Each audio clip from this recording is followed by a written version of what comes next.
Make way for the master poet. Huh? Oh.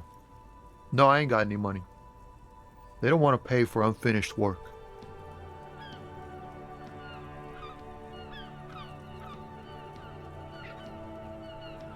The bosses, man.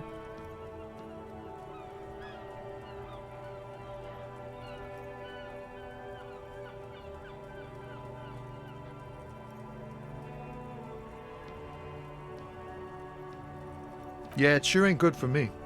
Or you. I'd spare a coin or two for a city cop down in his luck. If I had, say, 4 myself.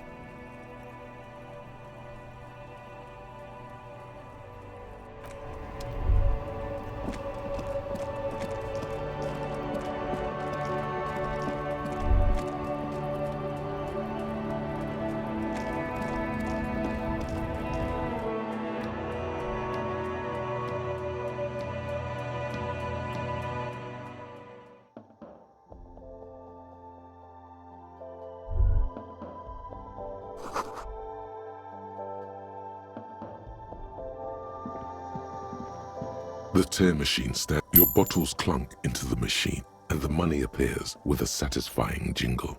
You're a richer man.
A typical Martinez streetlight sits among assorted floor and table lamps.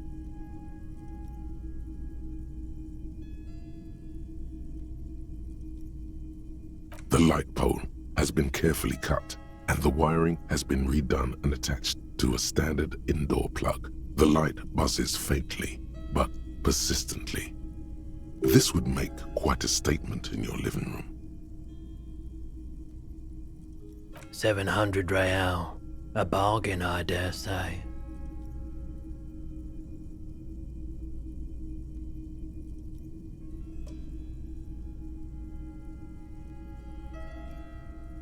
There's also the matter of rewiring, but the most important transformation is the light's placement among ordinary indoor fixtures, which has adjusted its morphological field. The light became suitable for use inside the home just a few days ago. It was brought to me to be altered. The light's buzzing resembles the purring of a cat. It seems very much at home here. The boomboxes on the shelf look well-loved and well-traveled. Chipped, dented, they stare at you with the unblinking eyes of their tape reels.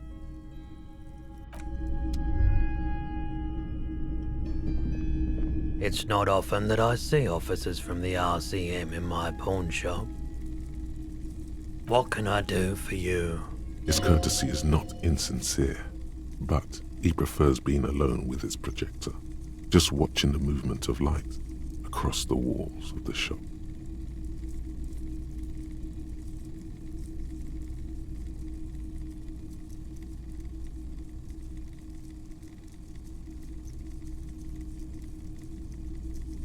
Oh no, not at all. I guess I haven't had many customers lately, RCM or otherwise. All kinds of people come through here. Locals, travellers, people looking for a deal, people looking for a keepsake, people who are terminally bored. As you can see, I have a wide selection of goods for everyone to choose from.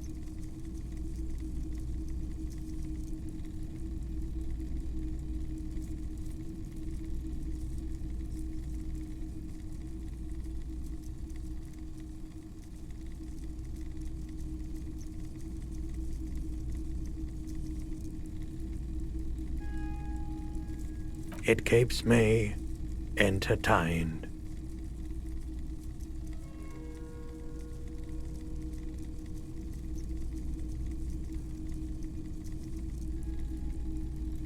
At Abe, we have boom boxes for sale that will play it. Check the shelves. I doubt it, but I can try and answer any questions you may have. I do my best to keep my distance from all manner of butchery. Bad for business, bad for everyone. The pawnbroker's gaze is already fixed on the dancing colors.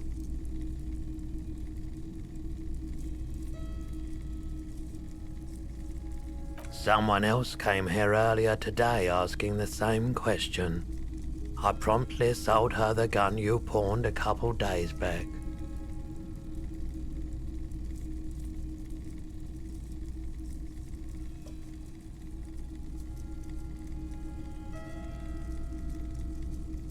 You were adamant about getting rid of it, officer. Said you were undeserving of a service weapon of the Revachol Citizens Militia. And I don't like keeping guns around the shop for long. Off-the-charts photon emissions. The unhealthy kind. He's not telling you the whole story. It seems he's trying to spare you.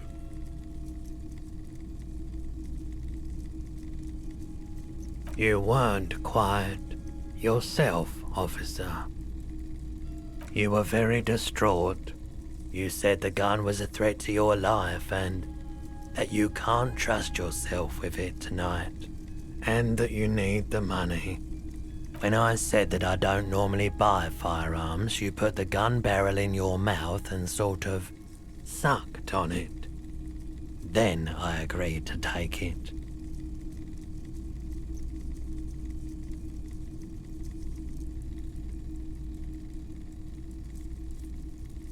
$15 real.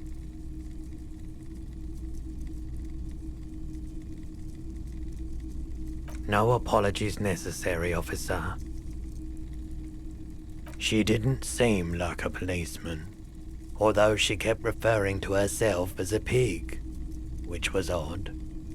I found her interest in the gun a bit obsessive, but I was just happy to get rid of it, and of her. Truth be told, she was terrifying.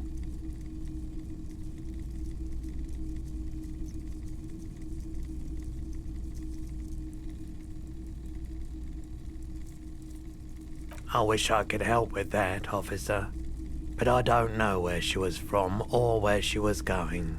He's trying to ingratiate himself with you by anticipating your questions. He knows he shouldn't have sold the gun. My apologies, officer, but I have no idea where she was coming from or where she went. A needle in a haystack. There is nothing you can do about it right now. You'll just have to hope Everett wasn't lying and the Union can track her down in time. Maybe. Shady looking guys came in here yesterday, looking like they'd just taken off their Wild Pines overalls. They asked if I have a police weapon to sell. I told them I already sold it. They went their way. It was a trip, but you know, all sorts of people come here, asking for all sorts of things. Of course,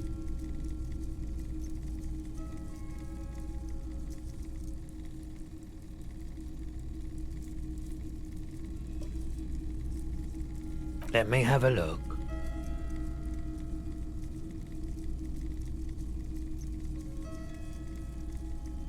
Anything else you're thinking of selling?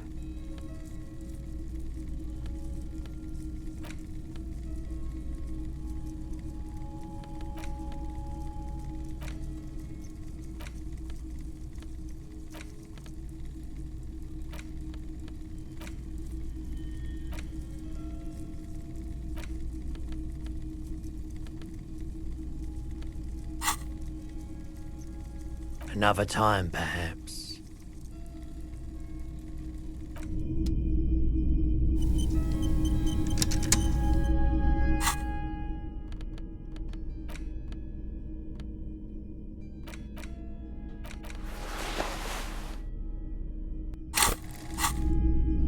Hello again. How can I help you? Feeling warm and enthralled by the movement of light, while the mind continues to race forward. Lucky bastard. He's probably on Pyrrolidon. It's tough to come by on the street. A drug developed by the military to treat and prevent radiation sickness. It has psychedelic side effects, and it makes your eyes turn yellow.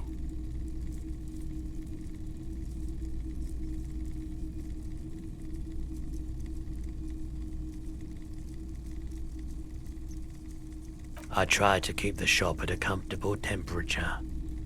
There's a note of indignation in his voice. Interesting. Those triangle patches on his vest, you have a feeling they mean something, like they're similar to the halogen rectangle on your jacket.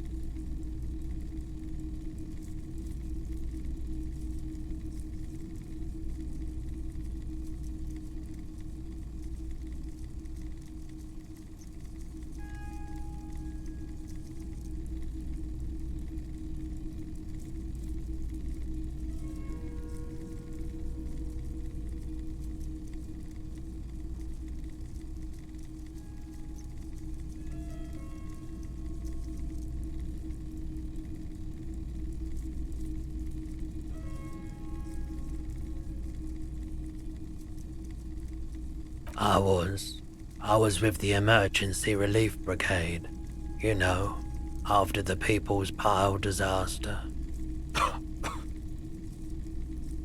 Had to take Pyrrolidon for radiation sickness. That's what you were hinting at just now, wasn't it? He's taken it for mental and emotional, not physical pain these days.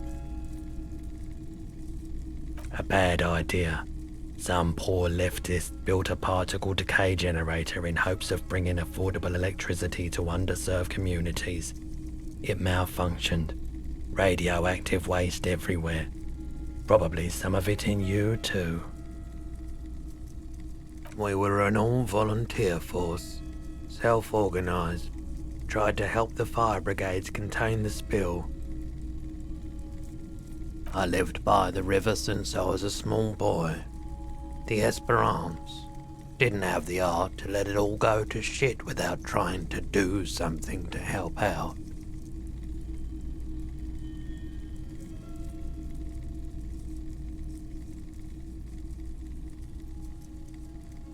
There wasn't much the volunteer force could do, however. We wasted years in the river mud, years getting sick.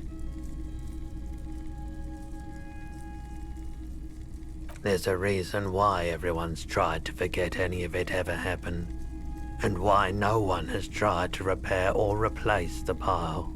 So much disappointment, and early deaths. Cancer mostly. And we knew all that was coming even as we were cleaning up as best we could. No one's. Everyone's.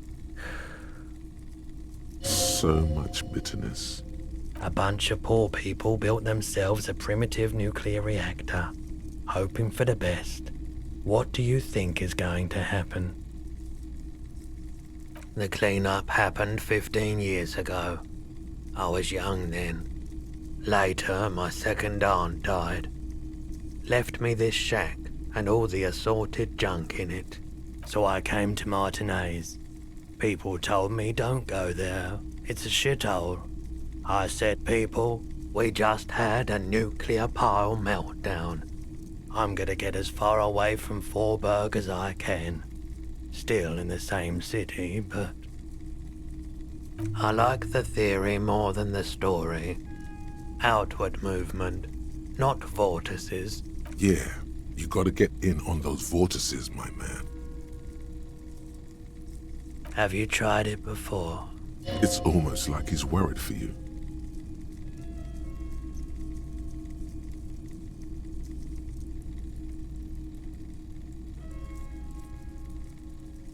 If you say so. Here you go, man.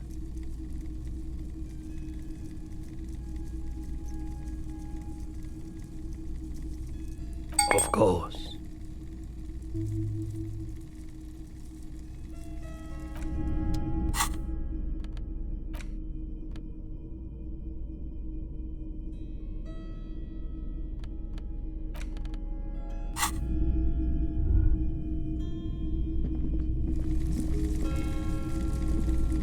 You see rows of toy soldiers guarding the rest of the trinkets displayed on the table.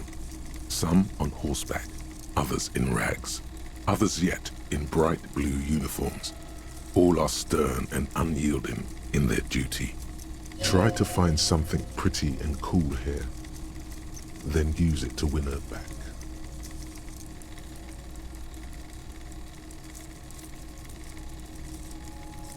Yes, buy something nice.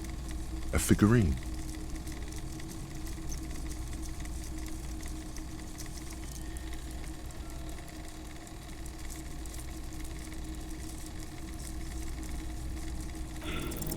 Everything you pick out seems faded, chipped, and sad somehow.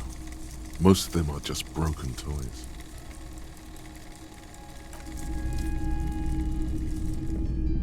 The boomboxes on the shelf look well-loved and well-traveled.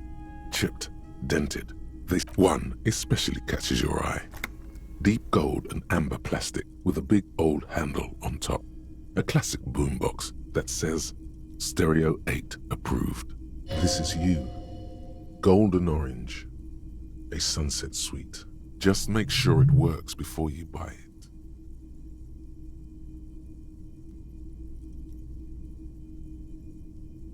Absolutely. I've tested each one myself with recordings of speech, found sounds and music from a variety of genres. Even though I don't really like music. That's odd. Why doesn't he like music? The stuff I record myself, silverware shaking in drawers as motor cars race by, nocturnal animals climbing on the roof, airship rotors, that kind of thing. Maybe you should ditch music as well. Get into these more experimental sounds he's describing. Sorry, man, I can't be giving out freebies. Never have, won't now. Is the Harman Welsh W2, made in Vespa, designed in Seoul, plays all reel-to-reel formats, 2mm, 8mm, 12mm. It's even got a little radio in there. It'll set you back 12 real. A discount? I do have to keep the lights on, man. It's 12 real. Remember, he doesn't like music. He likes sounds. The Doorgunner Megamix is his type of tape. Certainly, he'd give you a discount if he knew you'd play something so experimental.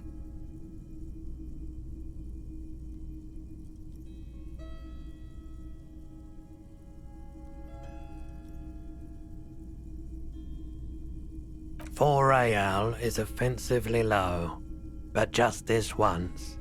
For the music, concrete, cop.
A couple of indicator lights are missing from this control panel.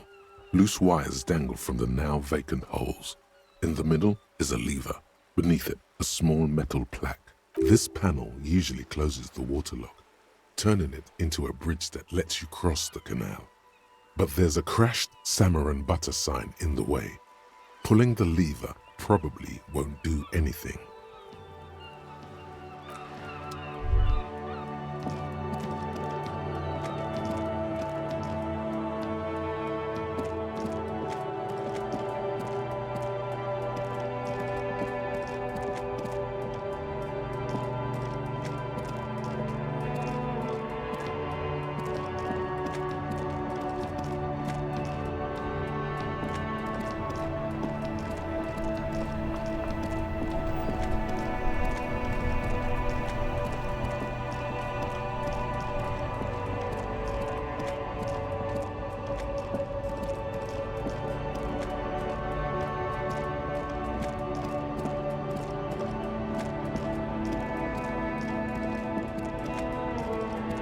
A lorry abandoned by the smell of cigarettes and perfume welcomes you. You close the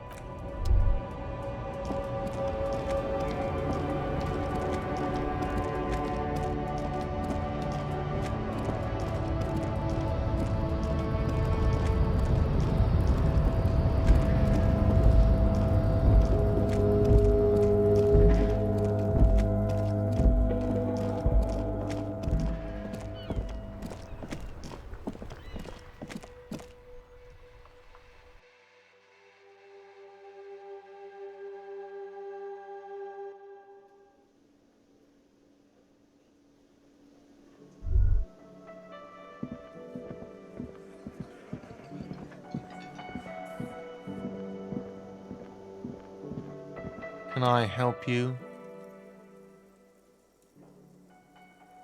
Another thing. Great.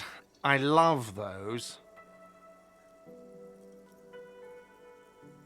Yes? Can I help you? You're already set for the night. Your door is unlocked. Another thing. Why? No, fuck it. I don't want to know. I don't want to know why these degenerates do what they do. I thought we had one good guest in the building. He really doesn't like it being classier.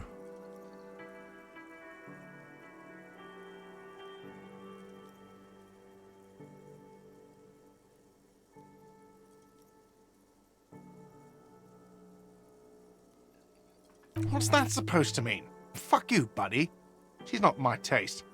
Good thing she pays for her stuff on time. I'll forward her the bill and be done with it. Now, was there anything else? I have like 4,000 coasters to stack. And then I need to wash dishes Yes?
This medicine cabinet is stocked with drugs.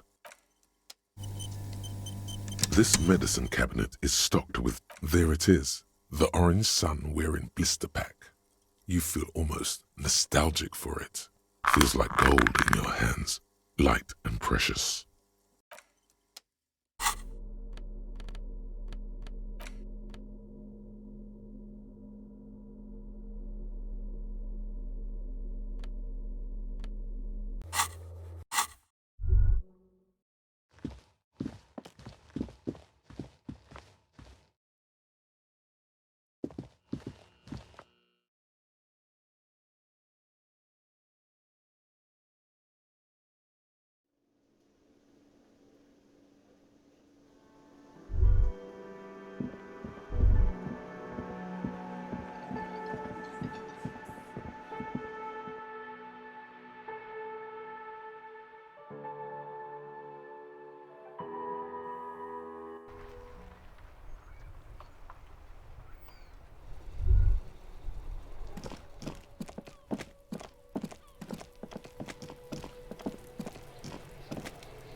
Kuno care?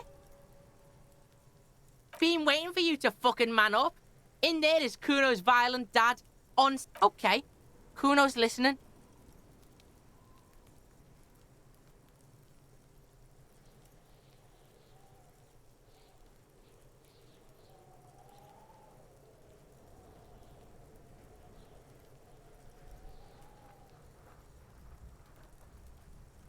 Alright, pig.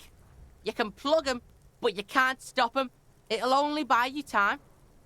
Kuno's violent dad's got Kuno's key, so you need to fuck your way in there. Go to the pier side, bang on the door till the cleaning gimp lets you in. That's how Kuno does it. Then you go to room 12 and kick down the door, police violence style. That's what Kuno does. And then it's action time. You're locked in the room with violent fuckhead. That's it. Next time Kuno sees you, you better have his shit. Kuno doesn't fucking care.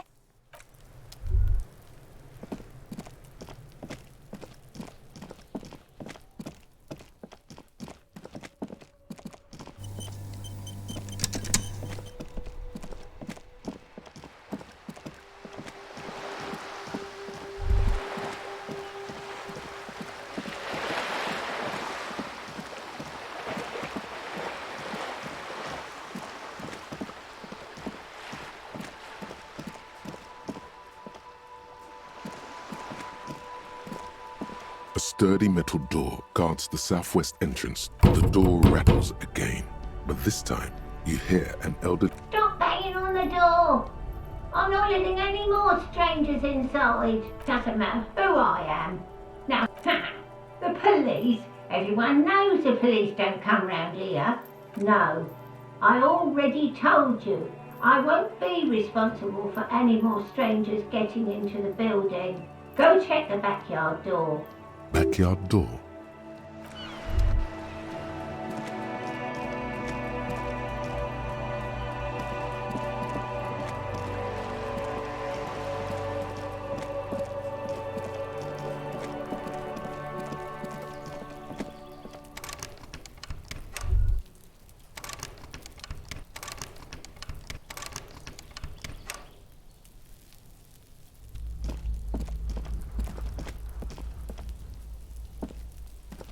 This must be it. The basement door is weather-worn. This must be the door Everard mentioned. You still need to get the key from Anyana first, though.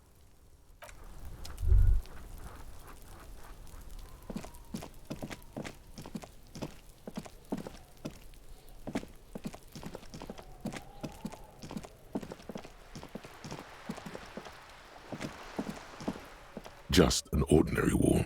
Nothing to see here.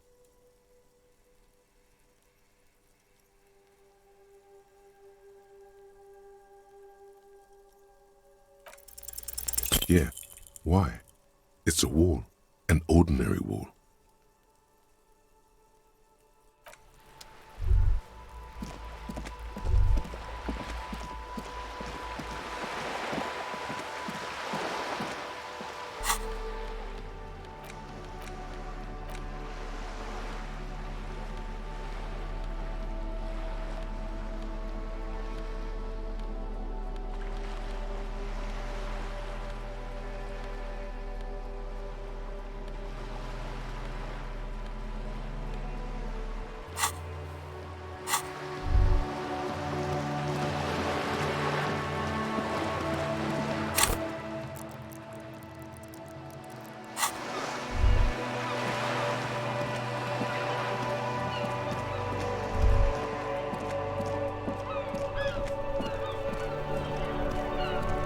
The dented yellow mailbox greets you with its graffito and bullet holes in the front.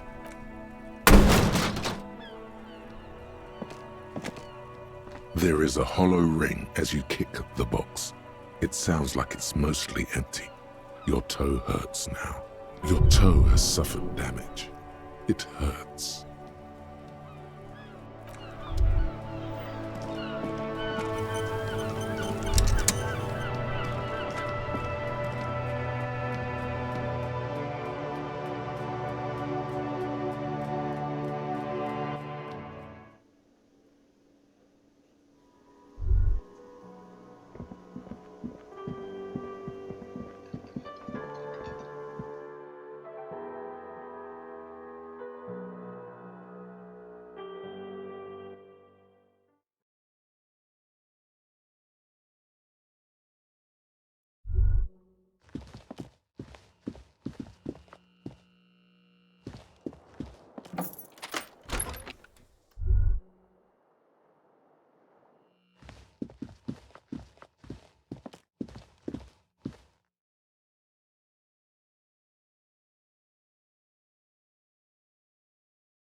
compact tape player is still and silent.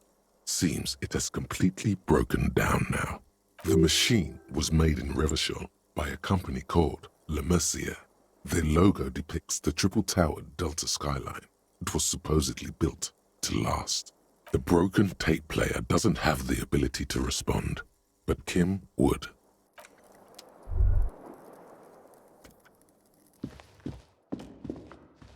This is not the cleanest bathtub in the world, but it's cleaner than you are right now. The bathtub slowly fills with water. The water beckons. The water is only lukewarm, but still comforting. Like amniotic fluid, a few beer cans are bobbing up and down along your flanks, like sad duckies. You feel nice and lonely, and so tired.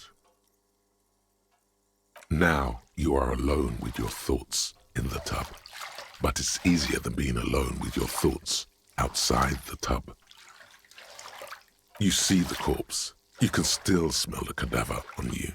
It's going to take more than one bath to get rid of that stench. Then, houses along a narrow street, a video rental, darkness on the planet's curvature.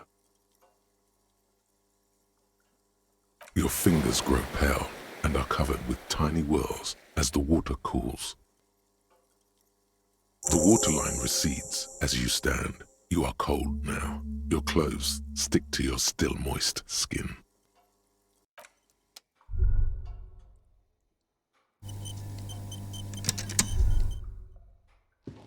A mirror hangs on the bathroom wall. In it, your face, adorned with the expression.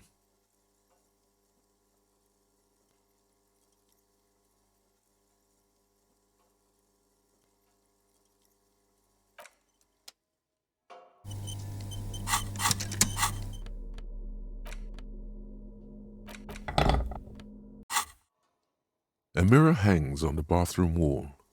In it, your face, adorned with the expression.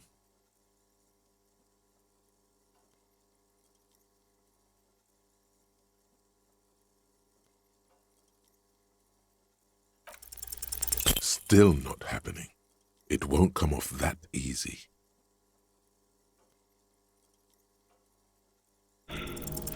The chain cutters slip out of your hands as you attempt to twist the faucet into place. Well, you know one thing for sure. You've probably never been a plumber.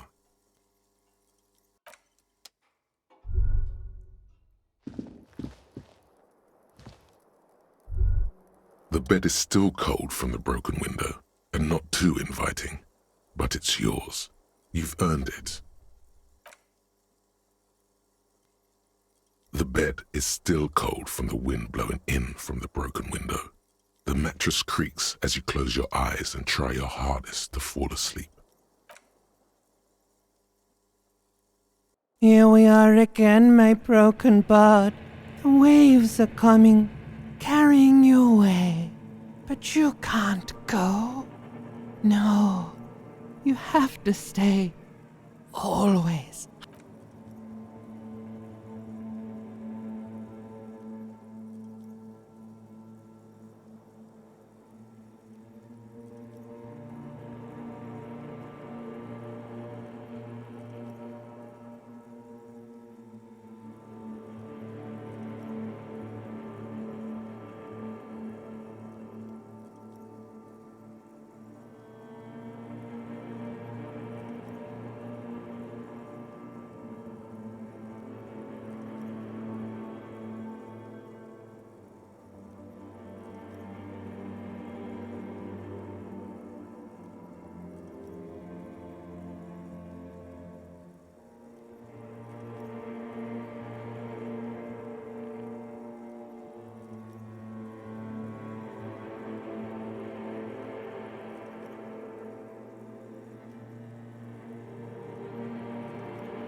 You're not cooperating, brother man. It's your disgusting body. Even through your sleep you feel a vague discomfort suffusing it. Your belly and your sides are unpleasantly tender. You wish you could curl up into a fetal ball of safety. But you cannot, because of the pain. Every cell in your body is moaning in agony, asking, what did we ever do to you?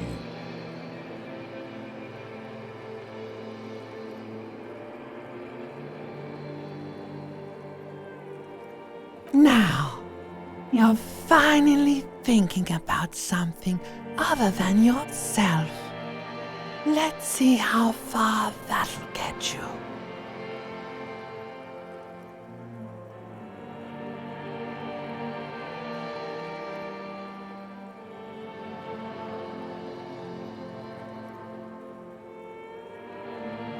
There's no dignity here.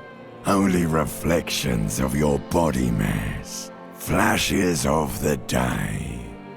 You keep coming back to yourself in the mirror. But why? To admire all your accomplishments? You're just stuck here, in the half-world. Could try looking at other people. Really looking. But why would you want to start doing that? Sure you do. They're all so friendly, aren't they? At least they're interesting. Each one has a process just like yours, running in the space between their ears, full of secrets.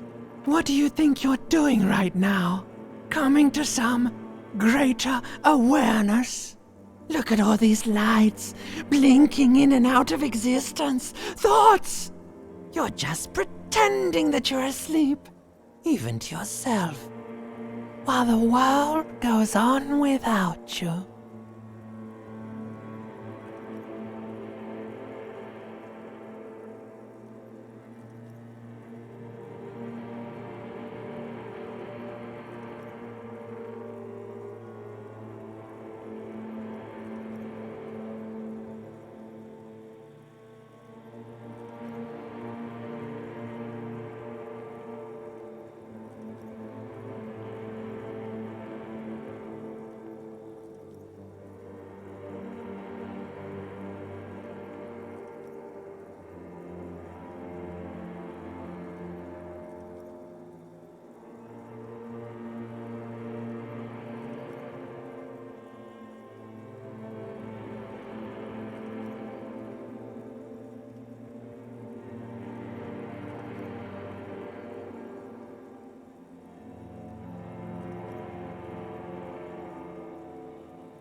Let it.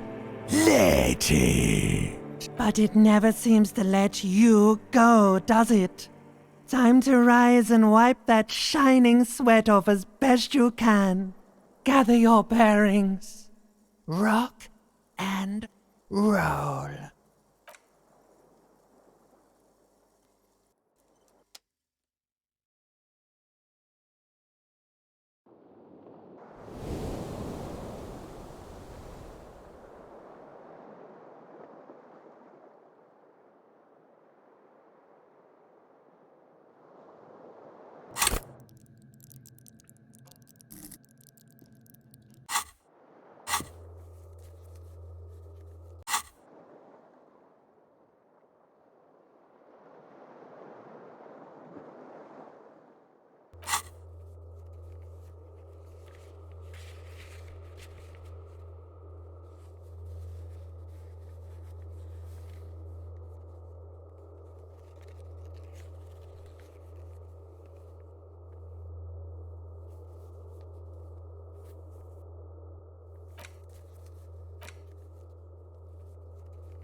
A mirror hangs on the bathroom wall. In it, your face, adorned with the expression. The chain cutters slip out of your hands as you attempt to twist the faucet into place.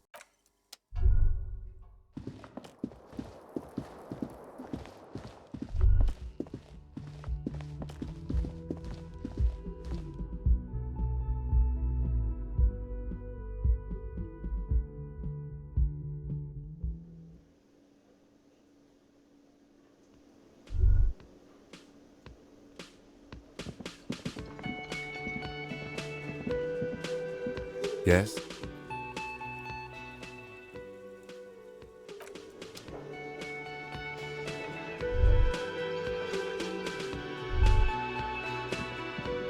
The woman in an RCM patrol officer's uniform winces as she notices you.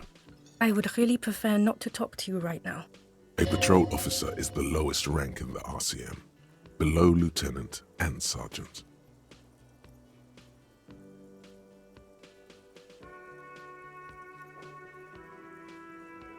Yes, I am. I know. Here's the real deal. I'm definitely not the cavalry. I don't know. I mean, why would I want to talk to you?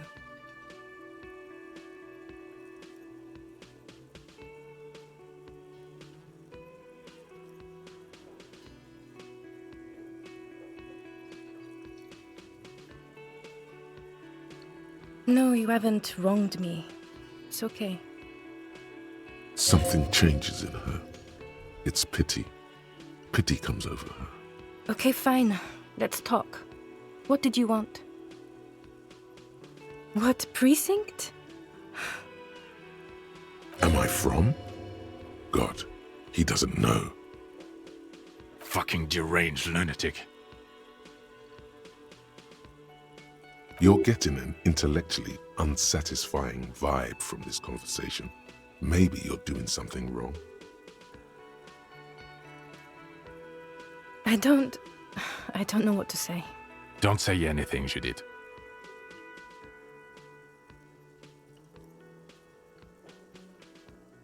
I'm just looking out for... You? No one. I'm just a man with sunglasses. And you are?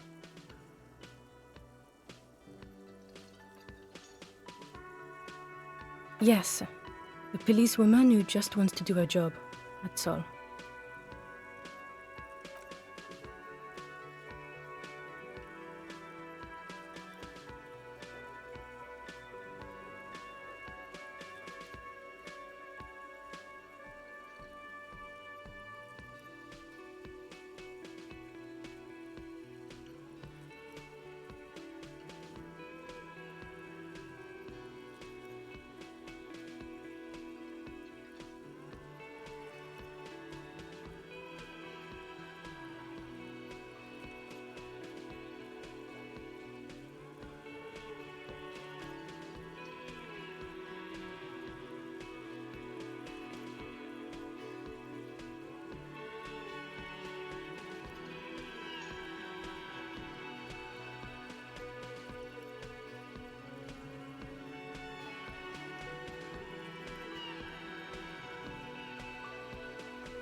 You look like shit. And I don't mean that as a metaphor.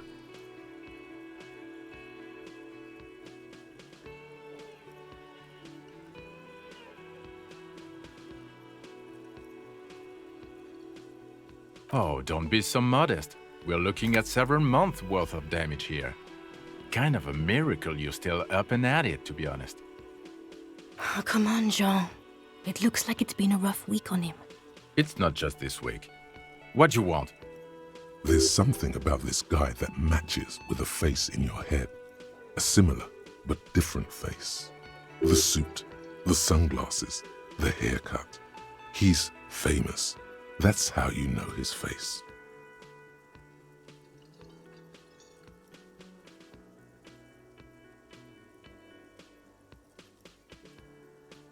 I'm not getting involved in this.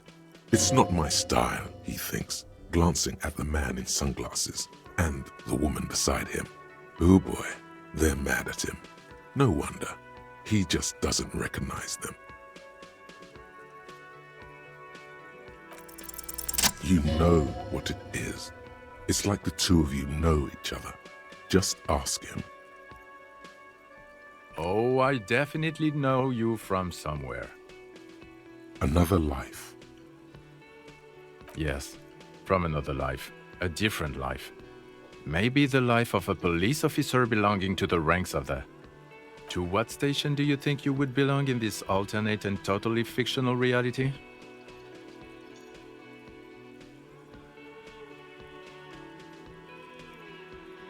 I think even in this fictional reality, the 57th would still be my station. My condolences. Go ahead. Have another guess. Okay. That's plausible. That's entirely plausible. Now we're really getting somewhere. Somewhere good.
Okay.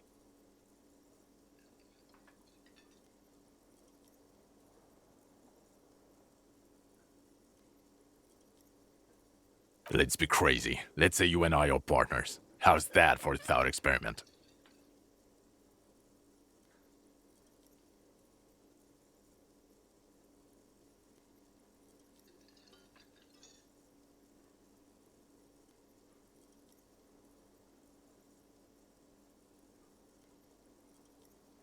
No, because in this thought experiment, we are police officers in a police station. We don't do crimes. We're not crime bros.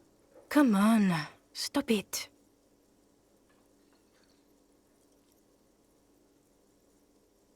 Oh, no. You see, I enjoy watching other better cops solve crimes. And let me tell you, it's been quite a privilege seeing you work. This isn't helping.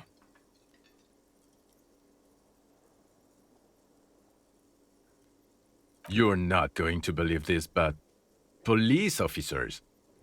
Yes, sir. Solving crimes, locking up bad guys, and get this, and not getting that drink on at 2 o'clock. Just some regular boring motherfuckers in suits and uniforms. Nothing spectacularly extravagant like you, the far-out son of Lang.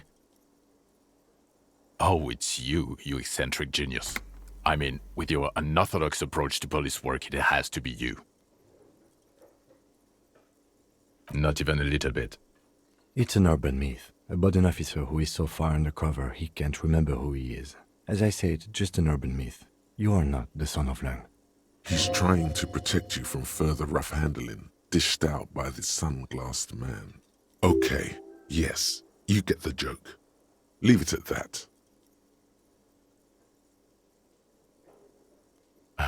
Neither can I, partner. Neither can I. It's a mere second, but it feels like you saw something.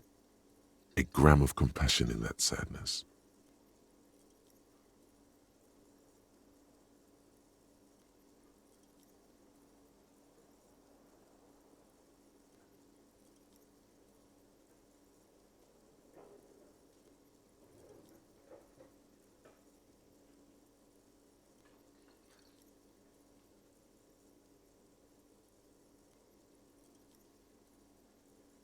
Not as famous as you, superstar.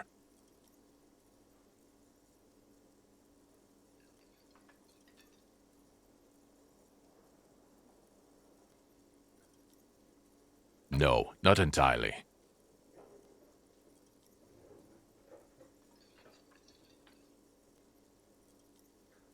About what? You don't look like a cop. You know what you look like?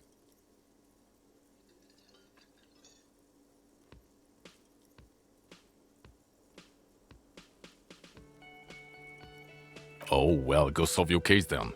That would count as trying hard. He didn't answer your question.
No.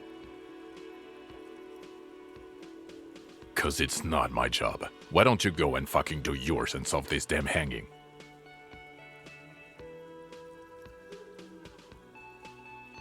Actually, I don't want to hear you say things. Come on, Jean.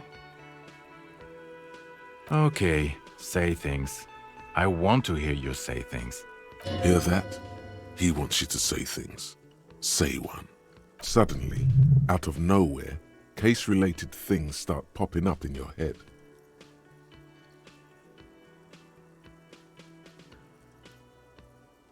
You think he was hanged as a cover-up? To hide the shooting? Okay, well...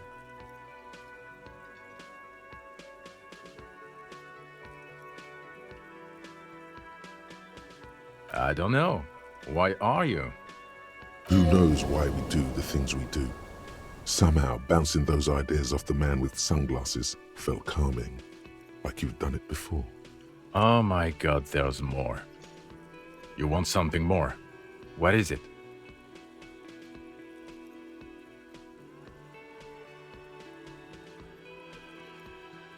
Watch out for yourself, loser. Okay, the man with the sunglasses and his hypothetical Station 41. Weird, right?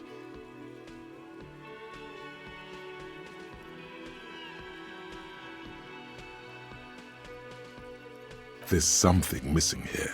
Something you can't put our finger on. You know what? Just ask him. I know it sounds crazy, and you'll probably get laughed at, but still. Yes, just cross it off the list. It's probably not true, though.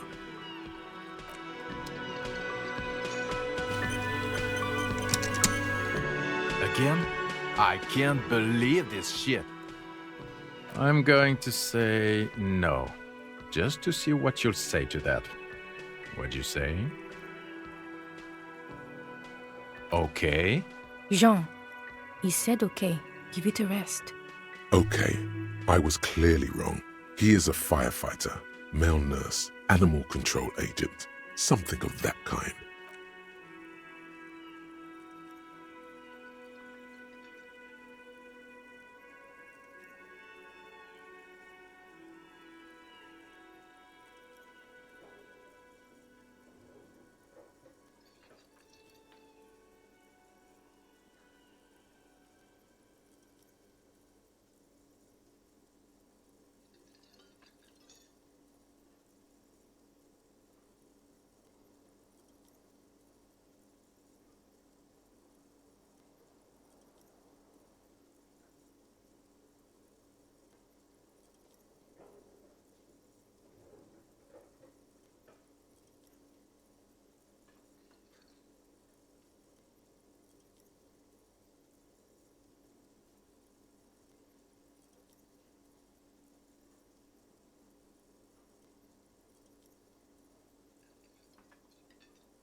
Behind the dockworkers, a ceiling-height window. The hawthorn branches scrape the glass like bony fingers. There's a little slide panel up there to let some air in. No need to open it in spring. It's still too cold outside.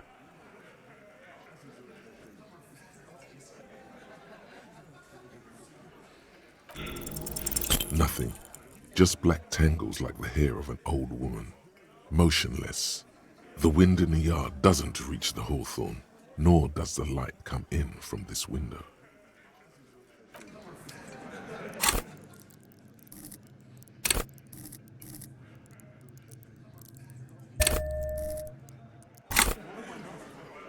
Behind the dockworkers, a ceiling-height window.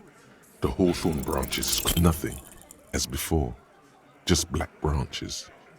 What's this weirdo cop doing now, huh? I think he's trying to find dirt on us, in our box. It's what they do, Shanks.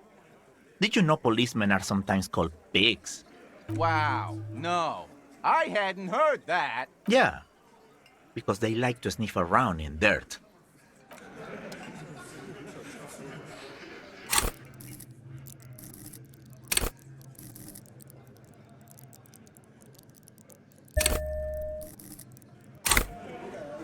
Behind the dockworkers, a ceiling-height window.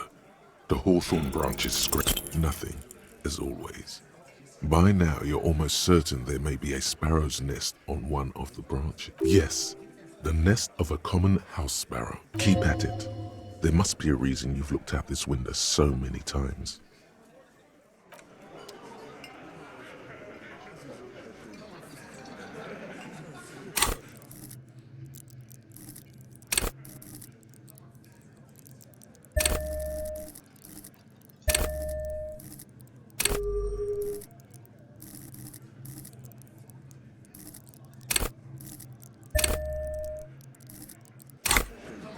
Behind the dockworkers, a ceiling height window. There's a yellow ribbon tied to one of the branches. Light yellow, faded with time. A tiny splash of color in the blackness of the thicket. Hanging from it, a bronze key. It's close enough to the latch up there. One can slide it open and just take it. Surely not a coincidence. Huh?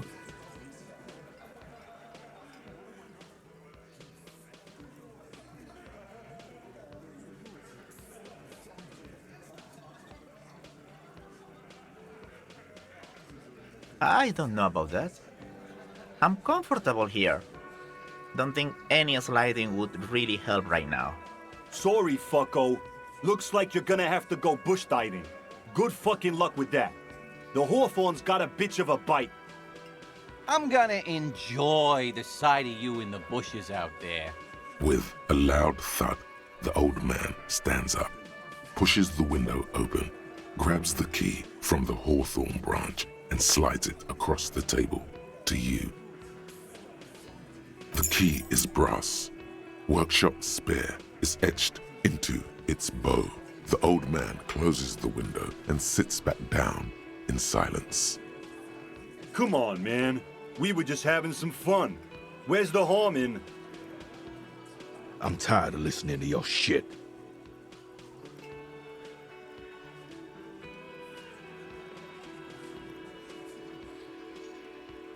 Don't thank me. I don't give two shits about your key. There is a silence around this man's words. Unlike Titus, they're afraid of him. That's the type of respect he commands. Didn't even know it was there. Boys. No idea. Never even seen it. Someone must have hidden it there before this room became our place. It could open the door in the kitchen. The blue door. It says workshop spare. Maybe there's a workshop there?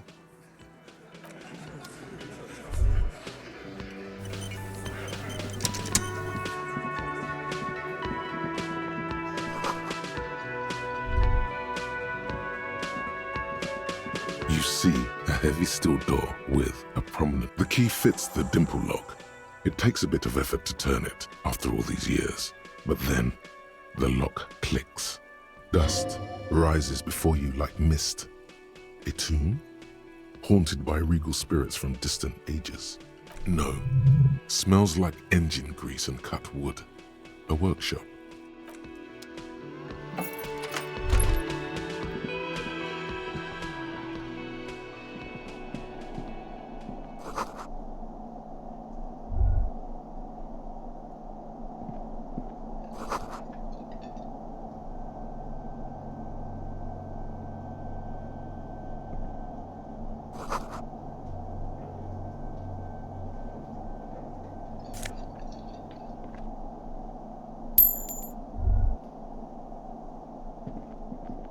This small elevator is dimly lit by a bulb that's been glowing for ages. The latticed cage is open, inviting you to step inside. Smells of nougat and sweat. Your head brushes up against the ceiling. There is a control panel to your right, and just enough room for two people to fit in. The maintenance card under the control panel reads, Last maintenance, 10th July, 88. There are large rectangular buttons, monter, descend, and an international call for emergency assistance. That third one appears to be broken. A small steel plaque reads Halter 800. Halter is a Koningsteiner lift company who went out of business a long time ago.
That it does. I say, let's brave it.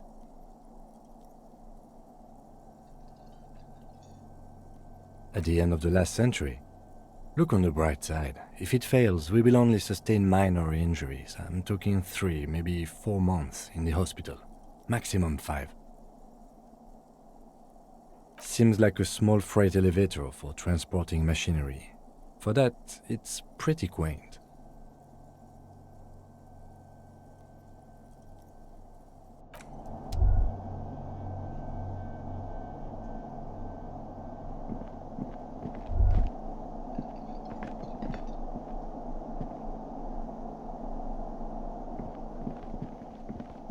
All these mesmerizing machines, just waiting to be plugged back in and played.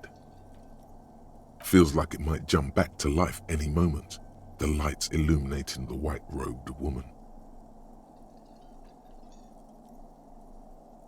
Some kind of inane pinball theme, probably related to Messina during the DeLorean age. The history themes are the worst. The lieutenant grimaces, looking at the machines. No, I love it. I love pinball. Who doesn't love pinball? Let's move on. He doesn't.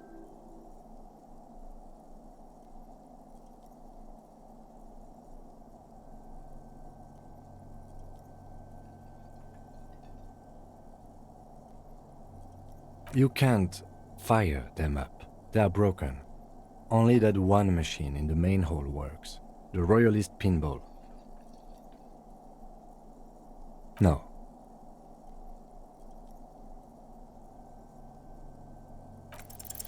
Kim, pinball, Kitsuragi.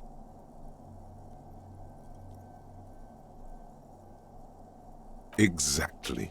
That's what he's known as. His reputation precedes him. So now he remembers. Fine, I'm Kim Pinball Kitsuragi, aka the Kimball. You remembered. Congratulations. Wonderful. He only remembers hearing about the pinball policeman. No human being should.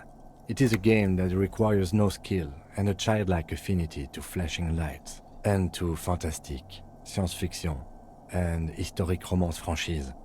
It is lame. I am not called pinball.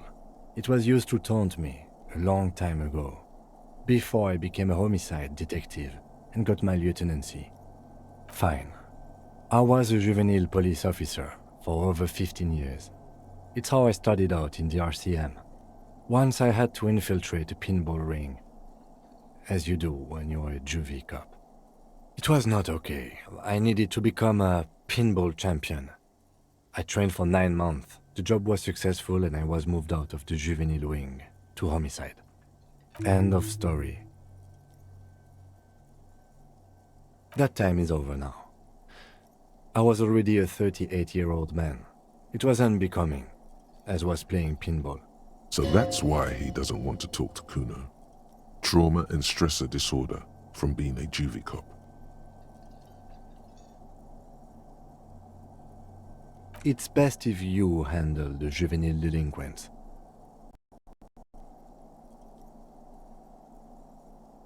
Lieutenant Kitsuragi is good too. Now, we really need to continue our sweep of what appears to be a secret path through the whirling.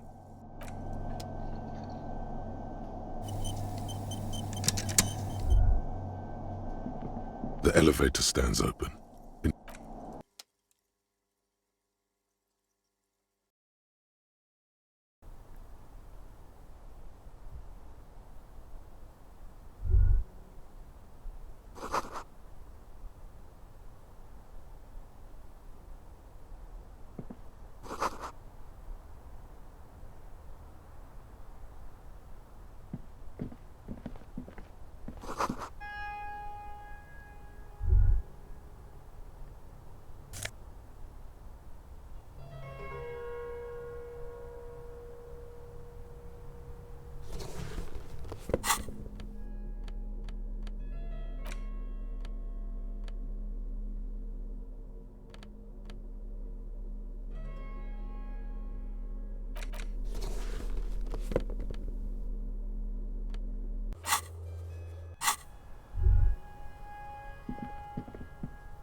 So this is where they brought 40 pinball machines to fix them up, a long time ago. Everything is covered with dust now. The lieutenant looks around the dusty, crowded room, inspecting the tools on the shelf. At some point, 20 years ago, 15 maybe, before pinball went out of vogue. Looks like it. I'm guessing Martinez North 22 used to be a pinball arcade before it became a hostel. There are machines left over. A creak. Some dust falls off a shelf. Downstairs in the hall, next to the main door. One of them even works. I've seen one of the hearties bang away at it. Remember the dice maker? Then that means... Ah, yes, as the novelty dice makers said. This has absolutely nothing to do with the case, I'm sure. But I do like a nice little connection. But then it went bankrupt. Your skin crawls from making the connection. If that's true, then our cafeteria manager is not going to like it. We should tell him what we found up here, omitting that suspicion.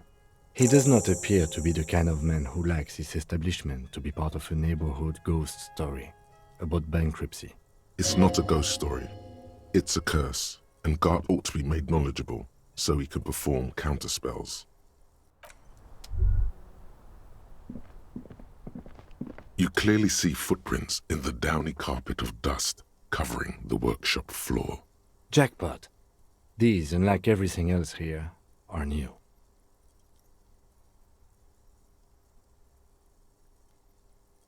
Three weeks maximum from the dust coverage. It could easily have been 1 week too. You know, officer. This is so good it makes him forget the whole Kimball memory. This isn't bad at all. It was a good idea to see where that door leads. Commendable work bringing us to this place. It means someone snuck through what seems like a secret route, behind Classius' room, in the recent weeks. This may prove to be significant.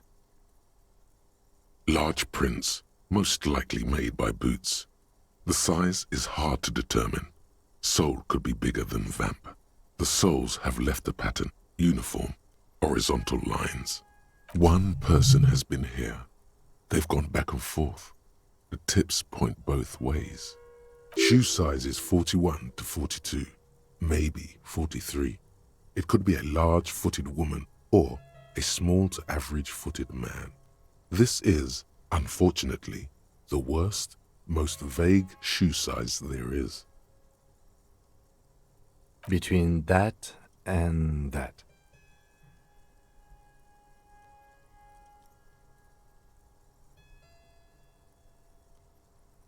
The size looks about the same, actually. They are not the same shoe, but they could be the same person. No, these little horizontal lines are different. They look custom-made to me, or some kind of foreign print. Hard to say. Still a boot, though. Everything around you is quiet. The prints crisscross the workshop floor.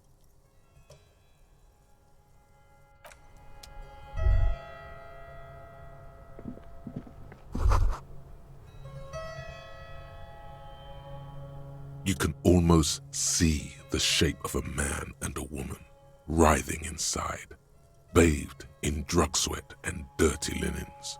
Bottles lie around everywhere. You can barely see through. Better not to jump to sensationalist conclusions here. The footprints on the floor, however, definitely suspicious. You lean closer to the peephole instinctively. I bet they're doing something quite unnatural there. Sensationally unnatural. The door is small but heavy looking. It's barred from the inside. Unless we've veered off into a folded M dimension, I'm expecting to step out on the roof. We could ask Classius about this route. See how she reacts? Folded M dimension. A reference to the popular science fiction series, In System. Look who's in a good mood suddenly. and read science fiction.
Yes, it is quite likely that we will re-emerge on the M plane.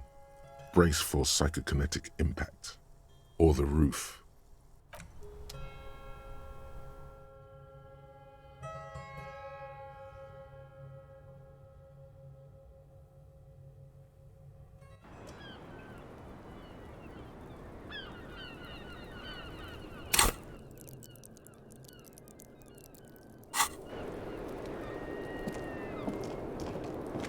Hello, officer. What brings you up here again?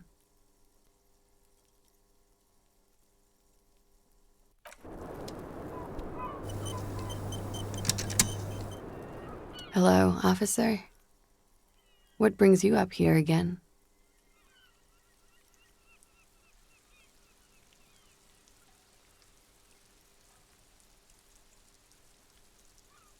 It sounds like the boys would have preferred my saying it did happen.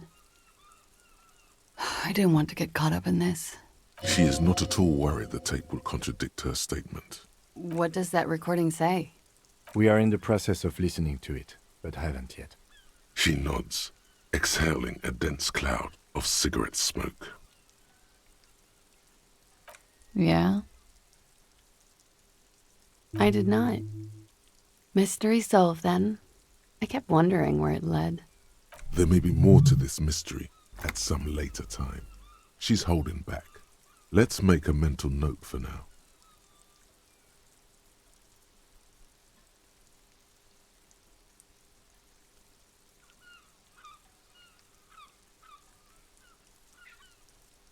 A peephole? You mean like a hole in the wall? Yes, looking into your bedroom, miss. Okay. A jitter of fear and disgust moves through her body, beginning from her shoulders and ending in her hips. The cigarette tastes foul to her now. Do you think this is somehow connected to me? Okay. Do you have any way of knowing how long it has been there? Unfortunately, no. But if I were to guess, long enough. The perforation is under the bookshelf on your wall. It should not be hard to cover with some tape. Shit. I don't know. Maybe it's been there for a long time. Maybe the local kids use it or something. I don't know. I'll be fucking covering it up with a lot of tape, that's for sure. Was there anything else back there? Huh. This isn't good. Okay. I'm glad someone's had fun. Mm-hmm. She's lost in thought, eyes narrowed, forehead furrowed. All right. Not my favorite topic, but how about we, change the subject to something more lighthearted now?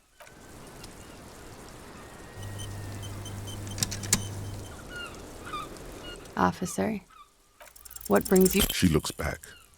Time moves slow.